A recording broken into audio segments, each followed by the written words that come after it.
Hello everyone, welcome to Launchpad IAS. मेरा नाम है सुमित शर्मा और इस वीडियो में एक और बेहद important government scheme that is related to agriculture हम कवर करने वाले हैं। मिनिमम सपोर्ट प्राइस बहुत ज्यादा चर्चा में है, नॉट ओनली लास्ट ईयर, बहुत सारे सालों से, because farmers are protesting for the legalisation of MSP, जिसके चलते एमएसपी से जुड़ी हुई हर एक चीज हमें पता होनी चाहिए। प्लस सरकार के वो सारे इनिशिएटिव्स जिसमें वो एमएसपी या फिर किसानों की इनकम को बढ़ाने के लिए या प्रोटेक्ट करने के लिए एमएसपी से भी बेटर कुछ ऑल्टरनेटिव्स प्रोवाइड करने की कोशिश कर रहे हैं। PM AASHA scheme is such a scheme जिसमें सरकार कुछ ऐसे ही प्रोवाइड कर रही है। Different components of the scheme are very important. So इस वीडियो में हम एक एक कंपोनेंट डिस्कस करने वाले हैं about PM AASHA, starting with the name of this scheme. So PM AASHA है क्या चीज? प्रधानमंत्री अन्नदाता आय संरक्षण अभियान। अन्नदाता किसान की आय, इनकम का संरक्षण करना। So that is the basic objective of PM AASHA scheme. So government has approved a new umbrella scheme. Umbrella scheme क्यों? बिकॉज इसके डिफरेंट कंपोनेंट्स हैं। Like the first one is going to be price support scheme. Second one जो हम discuss करेंगे that will be price deficiency payment scheme. Last है private procurement and stockist scheme. इसका एक pilot किया जाएगा बस, राइट? सो ये तीन बड़े इंपॉर्टेंट कंपोनेंट है, इसके बारे में हम डिस्कस करेंगे। एंड बेसिक ऑब्जेक्टिव क्या है? अन्नदाता को आय प्रोवाइड की जाए एंड मीनवाइल वो करते हुए उसकी इनकम होनी चाहिए, लेकिन सरकार का जो खर्चा हो रहा है प्रोक्योरमेंट में, स्टोरिंग में, बांटने में, ट्रांसपोर्टेशन में, इन सब खर्चों को भी कंट्रोल किया जाए एक बेटर तरीके से। PDS system, food corporation of India and stock procurement, इन सब चीजों में रिफॉर्म्स लाए जाएं। If you have seen the syllabus for UPSC and most of the state PCS exams, so एक पूरा का पूरा पॉइंट जो है खासकर मेंस की प्रिपरेशन में वो डेडिकेटेड है about reforms in the PDS. So उससे डायरेक्टली जुड़ी हुई एक गवर्नमेंट स्कीम है PM AASHA, the Annadata Aay Sanrakshan Abhiyan. Its aim is to ensure remunerative prices to the farmers. बस दैट्स इट। उसका फसल का सही दाम मिलना चाहिए। और वो कैसे मिलेगा? Let's see. Component number 1 is price support scheme. इसमें सरकार क्या करेगी? Pulses, oil seeds and copra, इन तीन चीजों को सेंट्रल नोडल एजेंसी से प्रोक्योर करवाएगी। और कौन सी एजेंसीज ये काम करेंगी? Food corporation of India and NAFED. NAFED क्या है? National agricultural cooperative marketing federation of India. So both these central nodal agencies are going to implement this scheme. And इसमें कौन सी तीन चीजें आपको याद रखनी है? Pulses, oil seeds and copra. इन चीजों को भारत सरकार प्रोक्योर करेगी। ये ऐसी चीजें हैं जिनकी देश में अक्सर कमी रहती है और हमें इंपोर्ट करवाना पड़ता है। सो बाकी सब फूड ग्रेन्स में, खासकर सीरियल्स में, ना सिर्फ आफ्टर ग्रीन रेवोल्यूशन हम सेल्फ सफिशिएंट हो गए, लेकिन हमारे पास सरप्लस अनाज पड़ा रहता है हमारे गोदामों के अंदर। कई बार ये खराब भी हो जाता है। लेकिन ऑयल सीड्स और पल्सेस ये ग्रो करनी किसानों ने छोड़ दी। इवन जहां पर ट्रेडिशनली ये ग्रो की जाती थी और ये एनवायरमेंट के लिए बहुत अच्छी है, इसको रिप्लेस कर दिया गया विद व्हीट, पैडी। कुछ इलाकों में पैडी यानी जो चावल की फसल है वो ट्रेडिशनल भी नहीं थी, जिसकी वजह से अंडरग्राउंड वाटर बहुत ज्यादा यहां पर खत्म होना स्टार्ट हो गया। डेजर्टिफिकेशन की प्रॉब्लम फेस कर रही हैं बहुत सारी स्टेट्स। तो बड़ी जरूरी चीज है एंड स्टेट गवर्नमेंट्स और सेंट्रल गवर्नमेंट्स दोनों कोशिश कर रही हैं कि वापस जो ट्रेडिशनल क्रॉपिंग पैटर्न था उस पर किसानों को लाया जाए। कैसे लाया जाएगा? एमएसपी दी जा रही है जिन फसलों के लिए, उनमें कम इंक्रीज किया जाए एंड एमएसपी और डिफरेंट जो मैकेनिज्म है, जैसे कि यहां पर प्राइस सपोर्ट स्कीम है, ये प्रोवाइड की जाए फॉर अदर क्रॉप्स जो किसानों ने ग्रो करनी कम कर दिए या छोड़ दिए, या फिर देश को अपना फॉरेक्स रिजर्व खराब करके उन्हें इंपोर्ट करवाना पड़ता है। So pulses, oil seeds and copra, FCI और नेफेड इसको प्रोक्योर करेंगे। जितना भी खर्चा होगा 100% सेंट्रल गवर्नमेंट इसको खर्चे को देगी। सरकार का ये ऑब्जेक्टिव है to procure 25% of marketable surplus of farmer. So जो किसान हैं उनकी 25% फसल जो है उसको सरकार प्रोक्योर करने की कोशिश करेगी।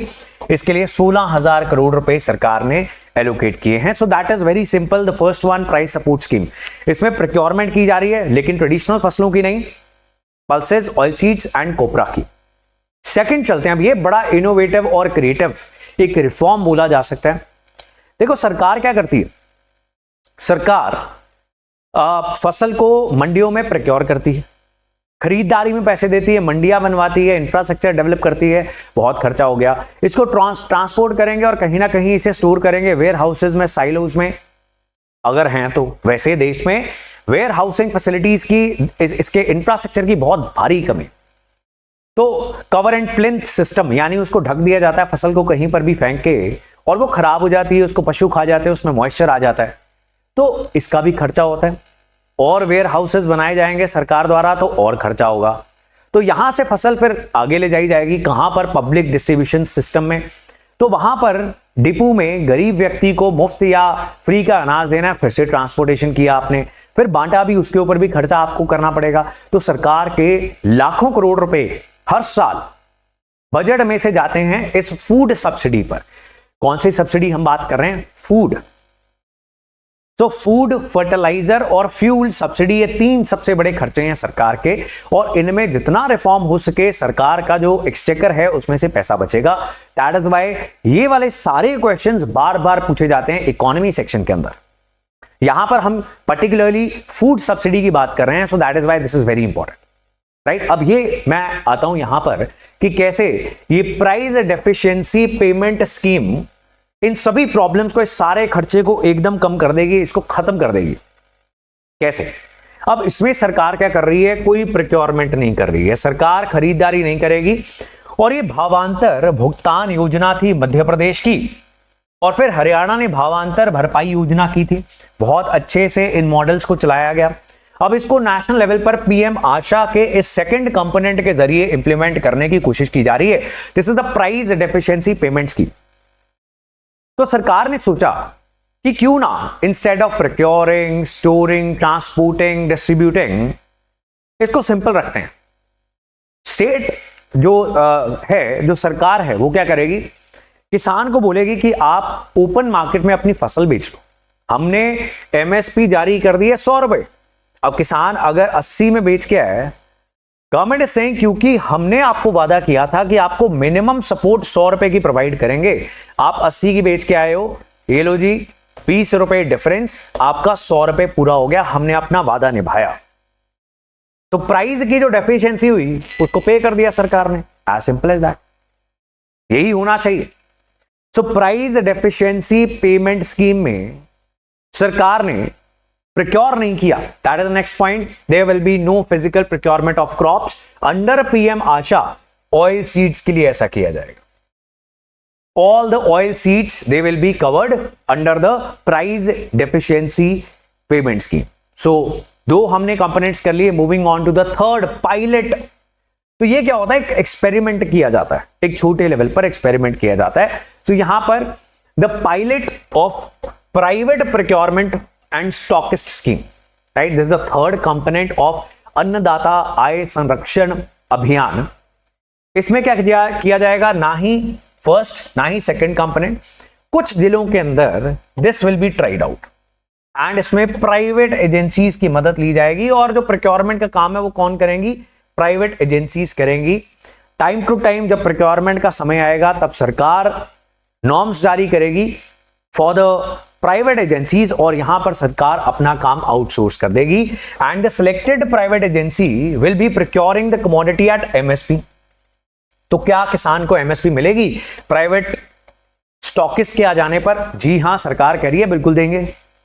इन द नोटिफाइड मार्केट्स, जहां पर सरकार बोलेगी during the notified period from the registered farmers.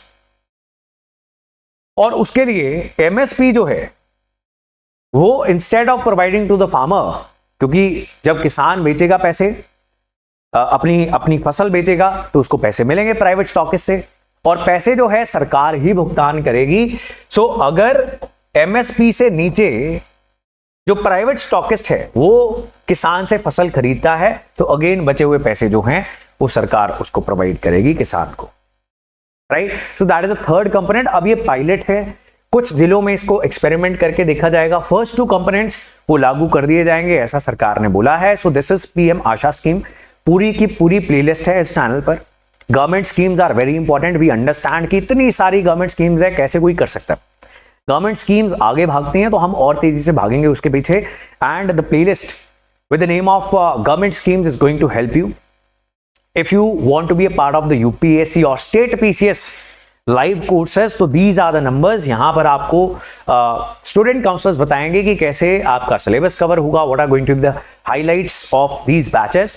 सबसे इंपॉर्टेंट चीज ये है कि आप हजारों लाखों बच्चों की भीड़ में खो नहीं जाओगे.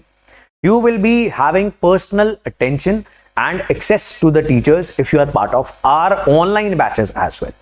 राइट, महीने में 2 दिन होंगे जिसमें सिर्फ हम इंटरेक्शन करेंगे, डाउट क्लियरेंस करेंगे, and you will be having the WhatsApp numbers of teachers जिससे आप उनके संपर्क में रह सकते हो. This is a very important thing because बहुत सारे बच्चे हमें मिलते हैं जिनका पास्ट एक्सपीरियंस ऐसा है, उन्होंने कहीं ना कहीं ज्वाइन किया था online course, but the teacher वो कभी भी 5 मिनट के लिए भी अवेलेबल नहीं हुआ. So make sure you are giving a call on these numbers if you are planning to prepare for civil services. And पहले समझो, फ्री डेमो क्लासेस लगाओ, उसके बाद डिसाइड करो. That is all for this class. ऐसी और classes आती रहेंगी. Make sure you have subscribed to the channel so that you don't miss any video. Goodbye.